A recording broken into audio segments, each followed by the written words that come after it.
Bonjour à tous. T'es vraiment sympa, Jacqueline. Enfin, tous, hein.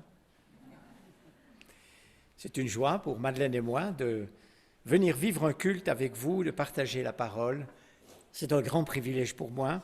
Je vous transmets les salutations de l'église Abbé Riviera, bien sûr. Et puis, sachez généralement, avant de partir dans une église, quelle qu'elle soit, je prie en demandant au Seigneur de passer devant moi, d'être au premier plan et que sa parole me rejoigne et vous rejoigne, simplement. Je désire être simplement à l'arrière. Et le titre de ce que je veux partager avec vous ne peut pas vous complexer parce que il s'intitule « Dieu se sert généralement de personnes ordinaires ». Et c'est vrai que le Dieu Tout-Puissant se plaît souvent à œuvrer par le moyen de personnes simples, ordinaires, inconnues du grand public, des personnes jugées de peu d'influence, voire de pas d'influence, des hommes et des femmes, universitaires ou pas, étudiants, apprentis, des enfants, des cadres ou des techniciens de surface, et cela, quel que soit l'âge, la culture, le quotient intellectuel. Et c'est formidable parce que Dieu n'est pas influencé par les titres, la position sociale, la formation ou les relations qu'on peut avoir. Dieu se plaît à se servir de ce qui a peu de notoriété, ce qui est qualifié de faible, de méprisable, de petit, de peu d'apparence, dans le but que la gloire, la sagesse et la puissance soient attribuées à Dieu et pas à l'homme. Alors, en évoquant le fait de personnes ordinaires, simples, je n'enseigne absolument pas que nous devions cultiver le simplisme ou en rester à une sous-culture ou encore végéter dans une sombre ignorance générale. Pas du tout. Au sujet de la paresse intellectuelle, Tozer a écrit ceci. « Prends ta tête, huile-la, frotte-la pour en ôter la poussière et commence à l'utiliser comme Dieu le souhaite. Il s'attend à ce que tu comprennes, que tu saisisses sa vérité parce que tu en as journellement besoin. » Fin de citation. Alors il ne s'agit pas non plus de survaloriser des études universitaires par rapport à d'autres types de formations, quel que soit le niveau et où que ce soit, parce que Dieu va se servir de tout à son heure, de tout ce que nous mettons à sa disposition.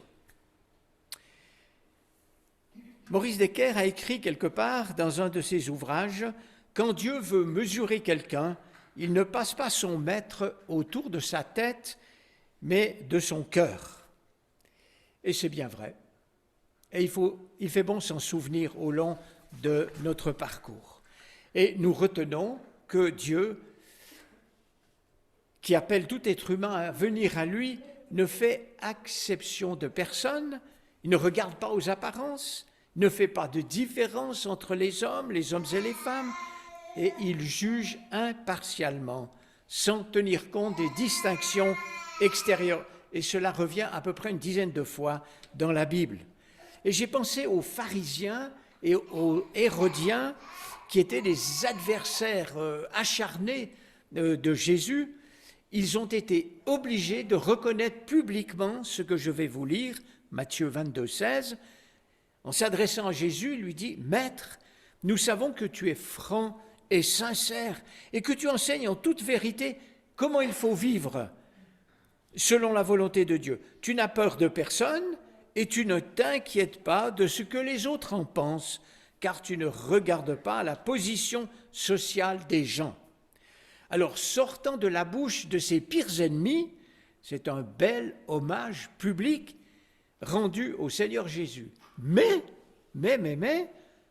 la raison profonde de leurs paroles flatteuses était de piéger Jésus au sujet du denier à rendre à César. Voilà l'intention profonde de ces paroles.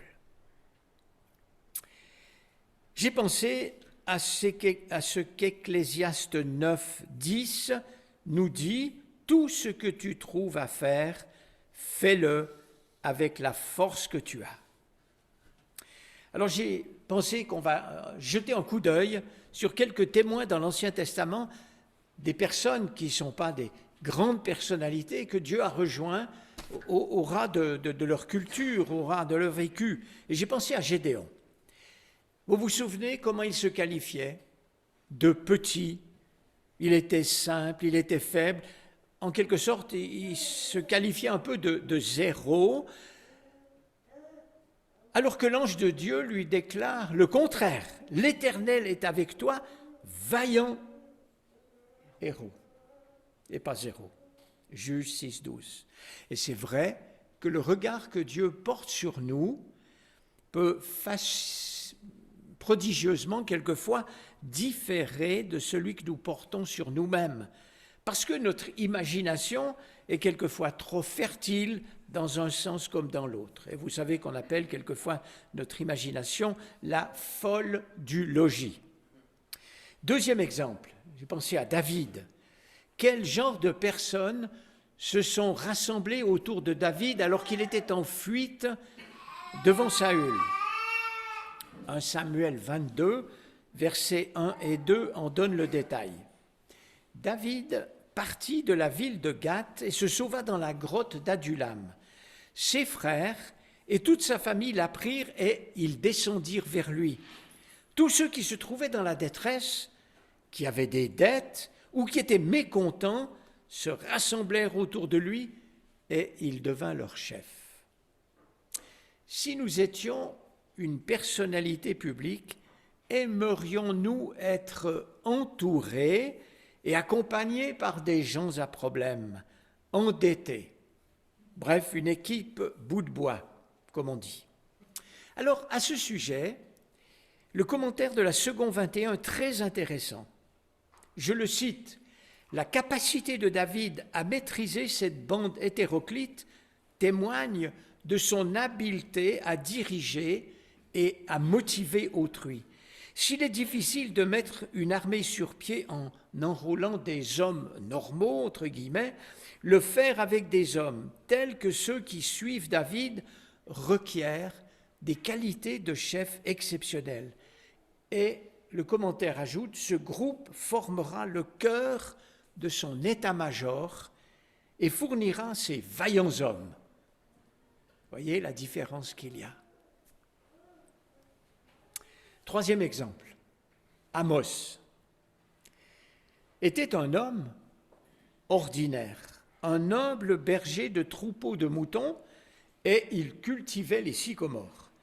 Et il l'est dit lui-même, il n'était ni prophète de métier, ni disciple d'une école de prophètes.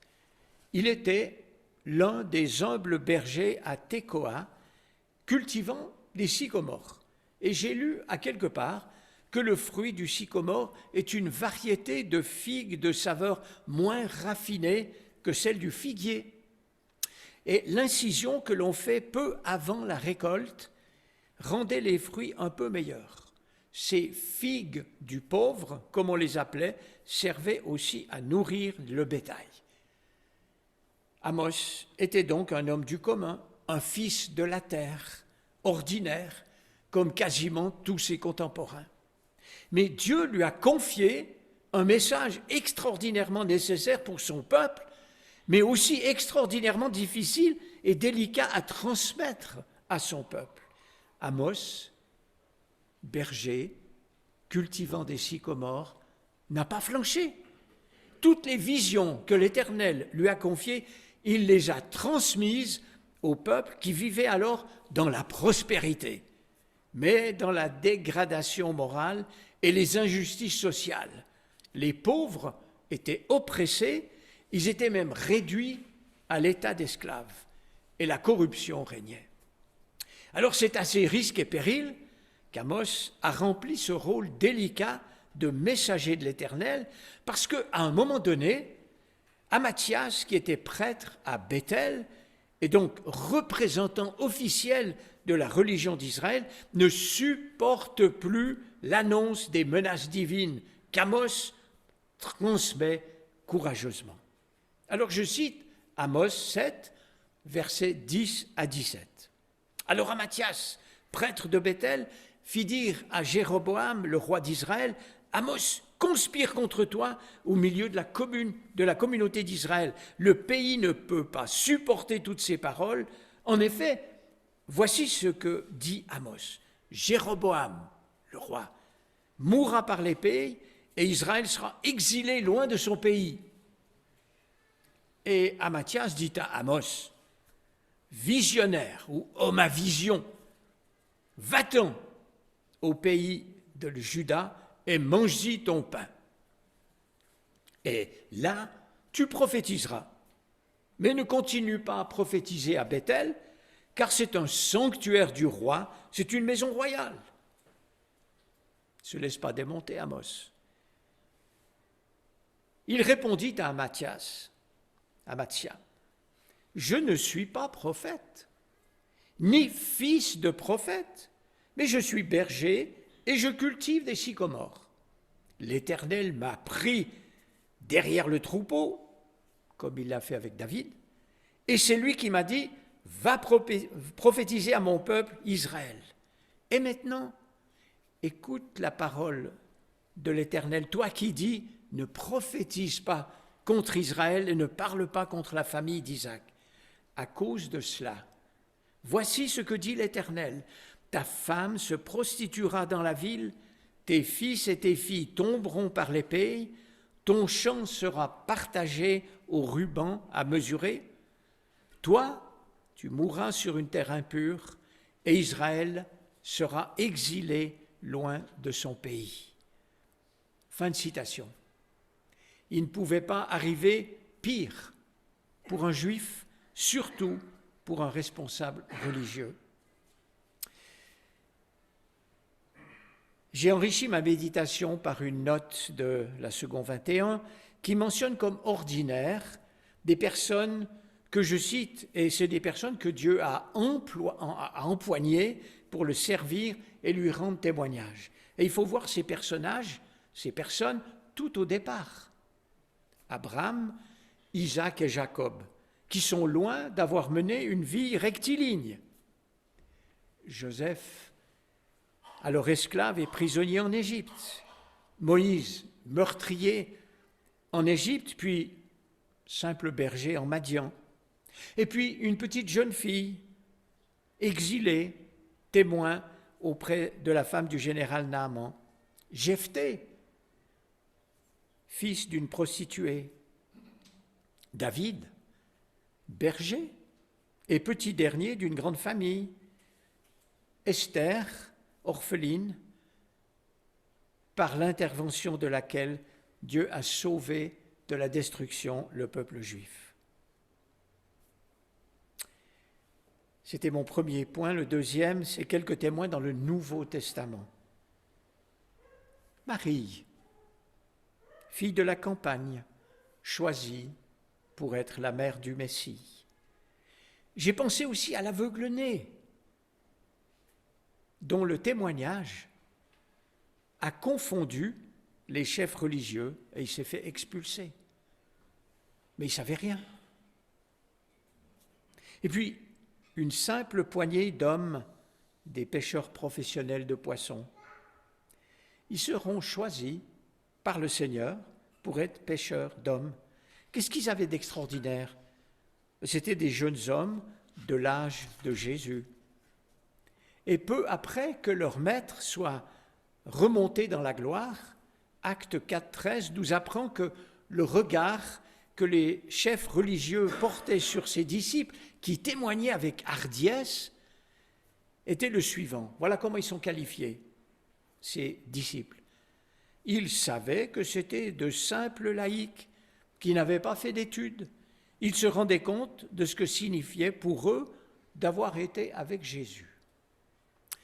Et pour les caractériser, les chefs religieux emploient les deux mots grecs que voici, idiotai, qui ne signifie pas idiot, mais des gens simples, des gens du peuple. Et puis le deuxième terme, c'est agrammatoi, désignant ceux qui n'ont pas suivi la filière rabbinique, ceux qui n'ont pas fait, aujourd'hui on le dirait, d'études universitaires. J'ai pensé à un autre témoin simple, un jeune garçon, on ne connaît pas son nom. Il avait un bon pique-nique, 5 pains, 2 poissons. Il les a mis à disposition du Seigneur et nous connaissons la magnifique multiplication que le Seigneur opère. Et j'imagine la stupéfaction de ce garçon en voyant ces pains, ces poissons se multiplier. On peut imaginer les pensées qu'il avait dans son cœur et combien il a dû découvrir la puissance du Fils de Dieu. Et alors, en raison de la générosité de ce garçon simple, Dieu aurait pu nous donner son nom, mais ce n'est pas nécessaire, eh bien, cette histoire figure dans les 4 évangiles. Et on parle de lui, de ce garçon tout simple, dans le monde entier, comme ici ce matin à Renan. Et puis j'ai pensé encore aux 70 disciples choisis par Jésus et dont nous n'avons pas les noms. C'était aussi probablement des pêcheurs ou des agriculteurs, nous ne savons pas, on n'a pas besoin de le savoir. Mais ils ont opéré des miracles, ils ont chassé des démons au nom de Jésus. Mais c'était des gens ordinaires. Puis j'ai pensé encore à un neveu, le neveu de l'apôtre Paul. Nous n'avons pas non plus son nom. Et il a été un instrument dans la main de Dieu pour protéger l'apôtre Paul. Il a fait un rapport complet aux dirigeants romains du complot des Juifs qui visaient à le tuer, etc., etc. À la fin du livre des Actes, qui est un livre passionnant à lire l'été parce que c'est plein d'actions, d'interventions, de miracles, mais aussi de difficultés, eh bien, ce livre nous raconte l'histoire de l'Église qui grandit.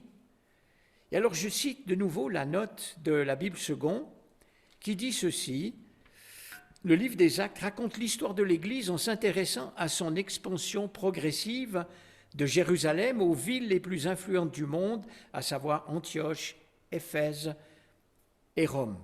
Il relate aussi les puissants miracles et témoignages de héros et martyrs de l'Église primitive tels que Pierre, Étienne, Jacques ou Paul. Tout ce ministère est maintenu dans l'unité par le Saint-Esprit à l'œuvre, et j'ai mis ça en grave dans mes notes, à l'œuvre dans la vie de gens ordinaires, des marchands, des voyageurs, des esclaves, des prisonniers, des responsables d'église, des hommes, des femmes, des non-juifs, des juifs, des riches, des pauvres. Plusieurs générations successives de fidèles héros de l'ombre ont poursuivi la tâche grâce au Saint-Esprit. Nous pouvons rejoindre les rangs de ces héros de l'ombre pour que l'expansion de la bonne nouvelle se poursuive. Et c'est le même message que nous devons communiquer afin que toujours plus d'hommes et de femmes puissent entendre et croire. Alors, en dernier point, je dis que nous sommes d'humbles témoins, nous aussi, auprès de personnes proches de nous. Et nous qui sommes des gens ordinaires, nous avons aussi besoin du courage de ces porte-paroles mentionnés, et il y en a tant d'autres, parce que le message de l'Évangile n'est pas populaire, de moins en moins. Et c'est au travers de gestes d'obéissance ordinaire que nous sommes appelés à être des témoins. Le Christ nous a dit, mais vous êtes le sel et la lumière de ce monde. Témoignez de l'amour à vos ennemis. Et on en aura et on en a. Priez pour ceux qui vous poursuivent de leur haine. Et invitez nos voisins pour une tasse de café ou un apéro, peut-être quelque chose de tout simple, en offrant notre prière, en assurant certains voisins de nos prières, les sachant dans la difficulté, dans la maladie, ça ouvre les cœurs. On le vit avec une famille de nos voisins. Et puis, j'ai pensé à des choses pratiques, un mot d'appréciation, de reconnaissance adressé à notre boulanger, si nous allons à la boulangerie, s'il y en a encore une, aux caissières du petit commerce du coin ou de grandes surfaces, sont des gens qui ont besoin d'encouragement. Ils voient défiler des clients. Et puis, écrire un petit mot de compassion, d'estime à des endeuillés, même si on ne les connaît pas, mais on a leur adresse dans les journaux. Ça peut leur faire du bien, surtout si on ne leur cite pas 6 versets bibliques. Notre compassion du cœur, simplement. Et ça peut amener la relation un peu plus tard. Et puis un mot d'appréciation, d'encouragement aux facteurs. Il y a quelques années, on pouvait l'inviter pour boire une tasse de café dans sa tournée. Ils sont minutés, c'est plus possible maintenant. Mais au moins leur dire « J'apprécie votre service ». Et ça m'arrive plus d'une fois quand je le rencontre. Il vient tourner sur notre parking, là. Et puis les personnels éboueurs sont toujours au pas de course. On n'a peut-être même pas le temps de leur adresser la parole. Mais on peut leur dire merci pour leur boulot. Celui qui balaye aussi dans les rues. Saluer des passants sans les connaître. À nous de discerner. Que notre comportement soit sociable, sympa, décontracté, naturel.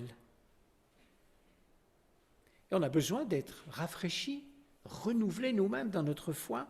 Demandons à Dieu, le Saint-Esprit, de nous rafraîchir, de nous encourager, de nous inspirer. Vous savez, le Seigneur Jésus est très au courant de notre potentiel, de nos craintes aussi. Et il sait ce que nous pouvons devenir comme aide et comme témoins autour de nous, là où nous vivons. Malgré nos défaillances, notre point faible, il lit dans notre cœur que nous l'aimons par-dessus tout. Et c'est ça l'important. C'est ce qu'il cherche, notre amour, notre cœur. Et chaque fois que nous confessons notre péché, quel qu'il soit, il nous remet sur pied, nous purifie grâce au sang versé à la croix, il nous instruit, nous relance dans notre témoignage. Dieu ne se découragera jamais avec nous. Et il emploie même nos échecs, nos bêtises, nos travers pour nous former, nous réformer, pour ouvrir notre intelligence spirituelle. Alors j'arrive à ma conclusion. Si nous regardons à nous-mêmes, ça nous arrive tous, nous serons découragés. Si nous regardons aux autres, nous risquons, ou tout du moins nous courons le risque d'être déçus tôt ou tard. Si nous regardons au Christ constamment, de nouveau, à nouveau et à nouveau, nous ne serons ni découragés, ni déçus, mais toujours accueillis, écoutés, compris, encouragés, à devenir des encourageurs pour nos populations. Et mon cœur n'oublie pas, comme le vôtre, les quelques 300 millions de chrétiens actuellement persécutés dans le monde. Il y a de quoi nourrir notre prière, développer notre compassion, ouvrir notre bourse pour aider là où c'est possible. Alors je termine en disant que pour moi, Dieu est le Dieu de toute grâce et le Père des miséricordes. C'est pas vrai, je termine pas vraiment. Je voudrais vous lire encore un dernier récit, est-ce que Monsieur le Président m'accorde encore 2 minutes? Merci. Petit récit qui s'intitule « Êtes-vous Jésus ?» Il n'y a pas très longtemps, l'auteur de ce texte, de ce vécu, dit qu'il a entendu une histoire qui m'a aidé à considérer à nouveau le pouvoir paradoxal qu'on découvre en vivant le moment présent. Il y a quelques années, un important administrateur d'une ville de l'Est des États-Unis courait pour attraper le train. Il avait presque abandonné l'espoir de vivre une vie quotidienne personnelle à cause des exigences que lui imposaient ses obligations professionnelles. Ce matin-là, sur le chemin de la grande gare centrale, il s'était promis d'essayer d'être un chrétien pendant cette journée au lieu de se contenter d'en parler. Il était déjà en retard au moment de prendre son billet. Courant à travers le hall et le long de la rampe avec ses bagages, il entendit le dernier « en voiture ». Il était sur le point de sauter dans le train quand il bouscula un enfant avec sa valise. Le petit garçon tenait à la main un puzzle tout neuf dont les pièces s'éparpillèrent sur le quai. L'administrateur hésita, vit l'enfant en larmes et, ravalant un soupir, s'arrêta et sourit et aida le petit gars à ramasser son puzzle tandis que le train démarrait. L'enfant l'observait attentivement. Quand il eut fini de ramasser toutes les pièces, il le regarda avec une sorte de crainte en lui demandant en hésitant « Monsieur, êtes-vous Jésus ?» À cet instant, l'homme réalisa sur ce quai de gare qu'il l'avait été pour ce petit garçon. Alors je laisse quelques exemplaires de ce récit à disposition. Merci pour votre patience.